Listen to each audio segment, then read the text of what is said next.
I spoke to you guys, and after the game, I told you guys that I liked all my shots, just in and out. Tried to have some carryover from a couple nights ago.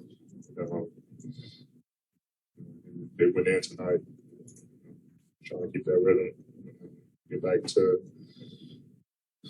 my old self. Did you relish the matchup with Embiid at all on other ends? It's always fun playing against another great big. He's been on a tear, averaging like 43 or something like that, and put the same on his back. So we knew it was going to be a tough matchup coming in, the way he's been scoring the basketball, and it was fun. Fun to battle on both ends. Me guarding him and guarding me. So anytime I get a chance to play against someone like that, I always try to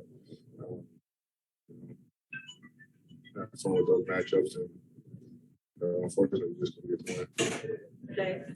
Hey, just a couple for you.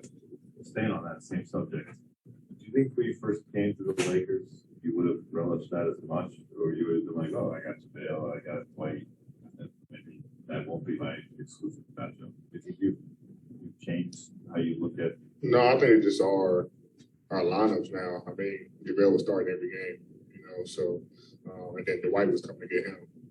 Marquise was coming to get me, so I didn't have to, but now that Dwight and DJ is, in and out of the rotation in some games, and the way we've been starting, I had to guard them and guard these other bigs that I usually wouldn't have to if those guys started. So, like I said, it's always fun to go head up, with those guys and battle. And I asked Frank, he could see that this level of aggressiveness would be coming from you, and whether you'd be able to do it the rest of the way. But yeah, why do you think we're excited about what's left of the season? I think your game playing kind of the way you did tonight, the way you did defensively the other night, could unlock a lot of where this team can go. Yeah, for sure. And that's the biggest part, especially who knows with MJ, what's going on with him, but just for our entire team, we get back to my old self, and I feel good. I feel really good on both ends of the floor. My body feels great. And just trying to help the team in any way as possible, and get guys involved. And like I said, try not to take guys out of their rhythm. A lot of guys have found great rhythm when I was out. We want to make sure that we keep getting those guys involved, and also trying to work my way back into the system if I'm already. Bill, we'll go Bill, Dan, and Kyle.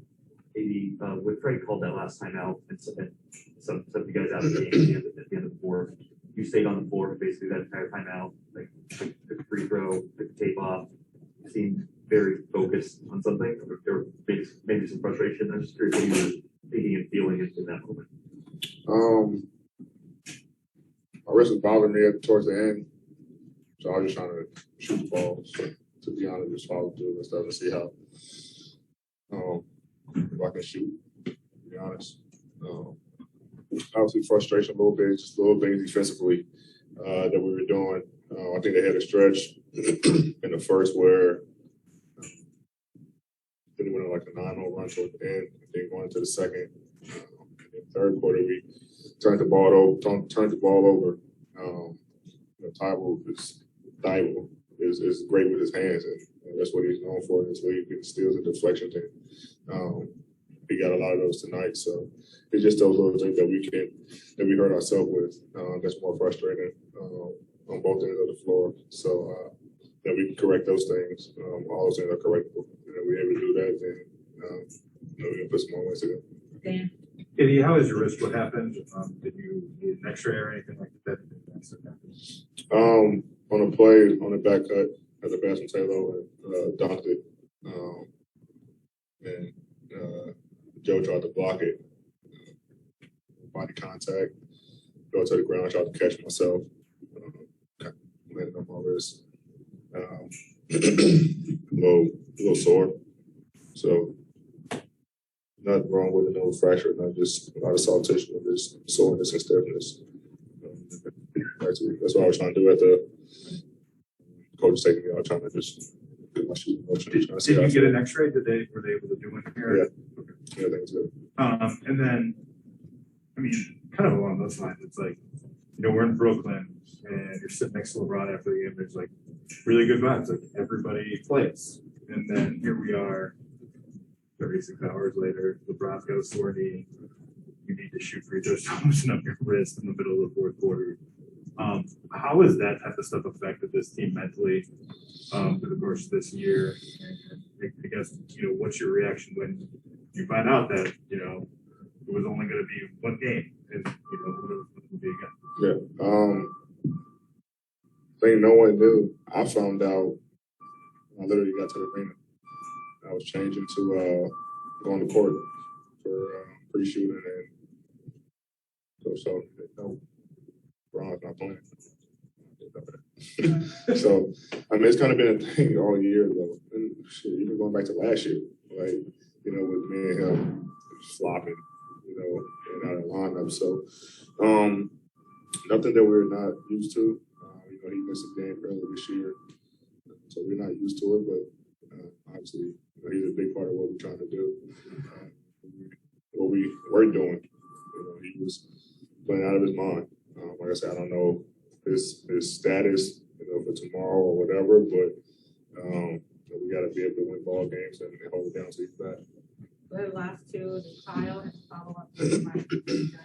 Nella's waiting for you. Just I know you guys are pretty focused on each game right now, but do games like this without LeBron make you think about the future and, you know, theoretically, you know, a couple of years from now, like, I assume LeBron will retire at some point, you know, I don't know, but does it make you think about when you're going to be, you know, the face of this franchise and kind of pulling up this team and with your individual effort and in other ways? I don't know, Kyle. That time come when LeBron retires, you know, we examine and look at the team from there and make adjustments. But it's definitely, I won't say a test, but it's giving us something to look forward to, like you said, for the future. I know Brian loves the game, and I know it'll be very tough for him to walk away. He's going to try to play for as long as he can. And it's something not happening, but like it gives us also a chance to see what we got as well, you know, without him. You know, and the same thing when I was out. So, you know, we definitely want to take advantage of these moments, you know, as much as we can, and take advantage of each season and make the most of it. It just sucks when we don't have our full team. But like I said, we just got to keep pushing, keep going, and then figure it out, you know, when we do get healthy. You know, I feel like when we do get healthy and everyone's ready to go, it'll be a tough team to beat. Last question. Andy, just quickly, and apologies if you already said this. It'll be, I think, 3 games in 4 nights tomorrow. Do you have an idea yet if you're going to play? If you're discussing with the coaching staff for a early game? We'll see tomorrow. I mean, after the Brooklyn game, my knee was a little sore. First time playing. So, and then the minutes went up at 35 or something, 30-something, 33 tonight. So, wake up tomorrow, see how it feels. And just play it by ear, go from there.